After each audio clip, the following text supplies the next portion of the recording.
Hey everybody, Rob Maurer here. Happy Friday, and we have a happy Friday indeed because we've got quite a bit of good news today. We've got a huge update to the EV tax credit in the United States. We've got a verdict in the Elon Musk versus shareholder lawsuit. We've got an update on Tesla's Megafactory and a few other items as well. Starting off with the stock, Tesla today, although stronger in the morning, finishing the day up 0.9%, closing at $189.98. The Nasdaq, though, down 1.6% on the day, so nice outperformance from Tesla. And we can see in the after hours here a little bit of a bump after one of the news items that we're going to talk about here in a second. So pretty strong day to close the week for Tesla after a pretty strong week. That bit of news in after hours, that is the verdict in the Elon Musk shareholder lawsuit trial. Elon has been found not liable for funding secured tweets back in 2018 in this civil suit. So no fines against Elon, no fines against Tesla. We'll see if there's any appeal, but the verdict was delivered rather quickly. Only about an hour of deliberation for the jury. So happy to see that. Anyone that listens to the case at all, hopefully happy with that result as well. It's clear that these people were not making long-term investments, but making more short-term trades, which, you know, when you make decisions like that, you're kind of taking on any risks associated with that. So I'm happy with the results. Definitely good news for Elon and for Tesla. Elon thanked the jury, said he's deeply appreciative of the unanimous finding of innocence in the Tesla 420 take private case. So I think this is the outcome Elon would have expected if this had actually gone to trial with the SEC back in 2018, 2019, or whenever that happened. And of course, Elon at the time settled. He since came out and said that the settlement was because he just felt like that was the best thing for Tesla at the time. But, you know, this is what Elon wanted to do. The article that recapped this said that about 0.2% of cases like this actually end up going to trial, which just kind of shows how, you know, how confident Elon is, or how important it is for Elon to end up with the right result, rather than just paying some, you know, fee to people that are bringing cases like this and moving on with the settlement. So congrats to Elon for that. We do have an update on the EV tax credit today. So looking at the IRS publishing of the EV tax credit limits, remember previously we had the 5-seat Model Y coming in at $55,000 for the cap. That has now been updated. So this never made a lot of sense, but there were some minor details that were causing that split cap, $55,000 and $80,000 for the Model Y. Now the cap has been raised for all versions of the Model Y to $80,000. This is a much clearer presentation or clearer structure for anyone trying to take advantage of these tax credits. I'm really happy to see this update. Not just Tesla that this update has been made for, Volkswagen. Of course, we had the ID.4 in a similar situation, falling in different caps by trim. So those are all up to $80,000 now as well. And then for Ford Mustang Mach-E, that's lifted to $80,000 too. So we talked about the Ford Mustang Mach-E price decreases. Interesting to see that, since none of those extended range versions actually fell below the cap, and we're kind of speculating on why that was. I don't know if Ford had any insight on the coming change here, but now those extended range versions will be below the new $80,000 cap there. So this is huge for Tesla. I think that we'll probably end up seeing some price increases, but the one thing that there's not been a lot of discussion on today that we're still going to need to wait to see more information on is the stipulations around battery minerals and components. Remember, we're supposed to get guidance on that in March. So Reuters article on this today kind of gives us a little bit of information on that. If we scroll to the bottom here, they say that the Treasury in December said that it would not issue proposed guidance on battery sourcing rules until March, and they reiterated that timeline when making these changes and updates today. So still going to have to wait and see on that. The credit may at that point shift to $37.50, half the credit right now, half the credit of what it is right now at that time, depending on how the guidance is specifically worded. So we'll still wait and see on that. Up until that period of time, though, the full credit will be eligible. It is retroactive, so any purchase since January 1st falls under these adjusted credits. So if you bought a Model Y and you're eligible for the credit based on income limits and things like that, then, and it was over the $55,000 cap, and you took delivery after January 1st through now, you will still be eligible for that full credit. So it's good to see this update. This is going to be huge for Tesla. Again, I think we will probably see price increases. We've already seen a price increase from Tesla bumping it up $500.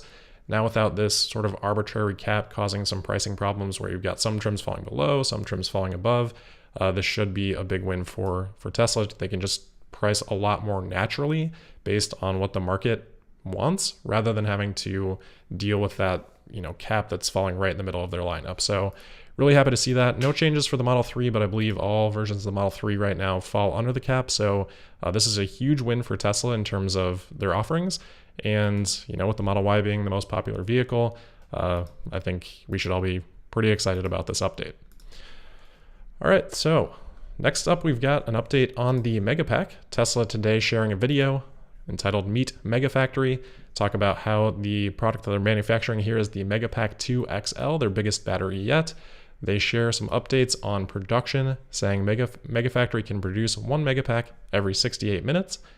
If we kind of play this video, we can see that they go on to say that's 10,000 Megapack units per year and adding up to 40 gigawatt hours of storage capacity from the Megafactory. So obviously this isn't new in terms of the information Tesla is sharing here. Hopefully everyone is well aware of this factory and the output rate. I've got up here the Q3 2021 earnings report. And in this report, we can see under energy, Tesla talks about this Megafactory with the capacity of 40 gigawatt hours. So again, nothing new here in terms of those numbers, but what's kind of interesting is the comment here about 1 Megapack every 68 minutes. If we look here, just did some math in the YouTube comments, so I'll share that here, but that would, there are 525,000 minutes per year. So if you're doing a Megapack every 68 minutes, that's a production rate of 7,700 per year. Tesla, of course, saying 10,000 per year in this video. You can see that here, 10,000 Megapack units per year. So 1 Megapack per 68 minutes is not actually adding up to that rate.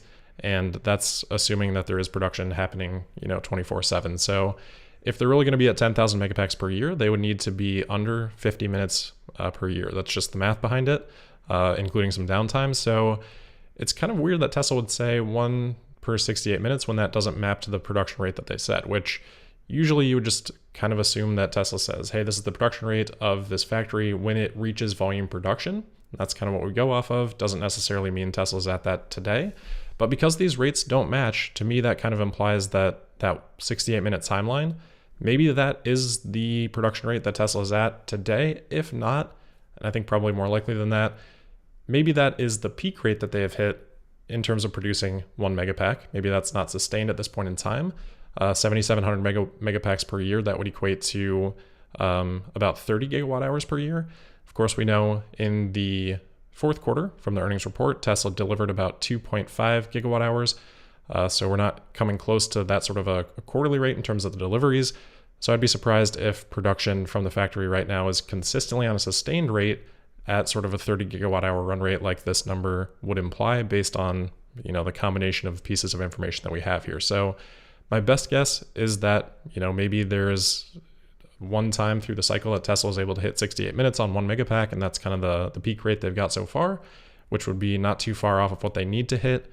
But again, there's hitting the peak rate, and then there's maintaining that peak rate consistently for an entire year, and those two things are very different, as we know from vehicle ramp rates. So I know a lot of people are excited about Megafactory for good reason. It's going to be a huge factory. It's going to contribute to Tesla's bottom line for sure. But we just got to keep in mind that, just like any factory, there's going to be a ramp up stage, and it's going to take some time to do that. So those are kind of my thoughts on that. I don't think we're, at that 30 gigawatt hour rate per year yet. But if Tesla's able to hit that, on a peak rate, then hopefully the next 6 to 12 months or something like that, we can start to see some progress on that. Remember, Tesla's been working on this factory for a long time. As I said, this is the Q3 2021 report. So we're sort of a year and a half on from that right now for Tesla to get to this point. So it doesn't just happen overnight. It's going to take some time. But when it does happen, it's going to be very exciting. And hopefully Tesla can not just copy paste, but kind of replicate the Megafactory that we're seeing here in Lathrop elsewhere. So definitely a lot to be excited about there. I'll just try to keep it a little bit in check here for the next couple of quarters. All right, next we've got, as we talked about yesterday, the Cybertruck that was out driving around. Elon did comment on this, and he said that there are still many small tweaks to make it better, but this is very close to the production design. So kind of what we had speculated yesterday. Doesn't confirm that this is the production beta that they're talking about, but pretty close to the final design. And then Elon, interestingly, also liked a tweet that was kind of commenting on these things too. And here we see tweeted a picture of the Cybertruck and then a couple of Model 3s running around with bumper covers. We've got a tweet from Kilowatts here also finding a couple more of these vehicles that have been covered. This is not the first time that we've seen these. We've been seeing quite a few of these Model 3s covered in the exact same way over the last couple of months, I would say. And Elon actually liked this tweet with a comment that says, Cybertruck and Project Highland parked next to it.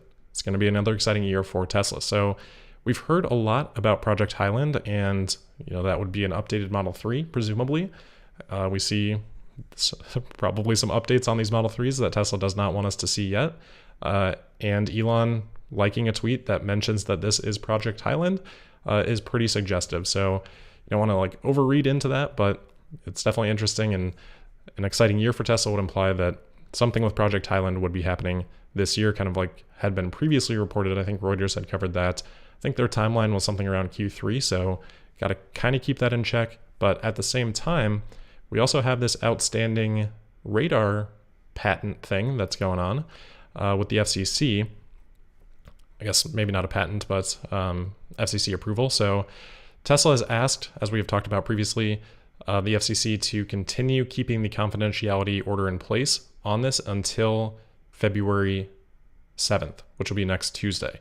So they had said that this device would not be marketed until mid-January. Obviously, we have passed that point and we haven't really heard anything about this device yet, but it looks like this will expire unless there is another extension requested and granted by Tuesday. So at that point, doesn't necessarily mean we'll get all the information on what this is going to be for Tesla, but it's an interesting date to keep in mind as we look towards next week. All right, moving on, we do have an update on Tesla in China. The CPCA today releasing the preliminary wholesale sales numbers for Tesla in China for the month of January. Remember, wholesale sales is including exports. So we've got domestic sales, which from the insurance data that we have seen by week, looks like it's going to come in around 25,000 vehicles or so for the month. And then the data today from the CPCA says that Tesla sold 66,051 vehicles in January from a wholesale perspective. So looks like we'll probably come in somewhere around 40,000 vehicles exported during the month. And remember, because Tesla does have some inventory that built up into the fourth quarter, that can also influence how things come in from this wholesale sales number perspective. It doesn't really mean a whole lot to us at this point. We already know that there's been a production shutdown that's going to impact what this number can be, the ceiling of this number. We've got that inventory coming in. So there's just a lot of variables here. And there can be pretty big swings from the wholesale sales versus production. So we'll still have to wait probably a week or so until we get more firm information like that exact split between domestic and export sales, and also the production figures, which probably a little bit more important, although even those not quite as important in January. So after the price cuts, we should be expecting Tesla to sell everything that they've got. So really, until we get into February and March, just a little bit less meaningful, these numbers, than what we normally see. Nevertheless, we will still keep an eye out for those numbers when we receive them. Last couple of things on Tesla. We did have a couple of price cuts today in South Korea and in Taiwan. Looks like Tesla, of course, varying by trim and model and things like that, but looks like these price cuts anywhere from 5 to 13%, and probably on average right around 7 or 8% or so. I believe that's probably just catching up with the price cuts that we have seen in other markets. And then finally today, an update from Ford. They discussed on their earnings call yesterday. We talked a little bit about the financial report, but on the call, Ford CFO said that their EV business is not currently profitable. So they have said this before. This is our most recent update, still not profitable.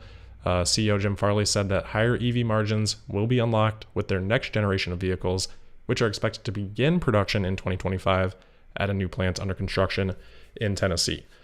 So very interesting. It doesn't necessarily mean that they're not going to be profitable until then, but I think that would be a reasonable read of that. And for them to say that it's going to unlock profitability for beginning production in 2025, as we know with Tesla, you don't just immediately start production and then flip to profitable. It's going to take them time even after that. So I think a relatively reasonable read of these comments would be Ford saying, we probably aren't going to be too profitable on EVs until at least 2026. So that's tough when you've got Tesla, continuing to ramp up by 2026. Presumably we'll have the next generation of vehicles. At least we'll have Project Highland, which probably brings cost of goods sold on Model 3 down significantly. So It's definitely a tough situation for Ford to be in. I think they're going in the right direction as fast as they can, but it just highlights how difficult of a problem that is. All right, that'll wrap it up for today and for the week. So as always, thank you for listening. Make sure you're subscribed and signed up for notifications. You can also find me on Twitter at Tesla Podcast, and we'll see you on Monday for the February 6th episode of Tesla Daily. Thank you.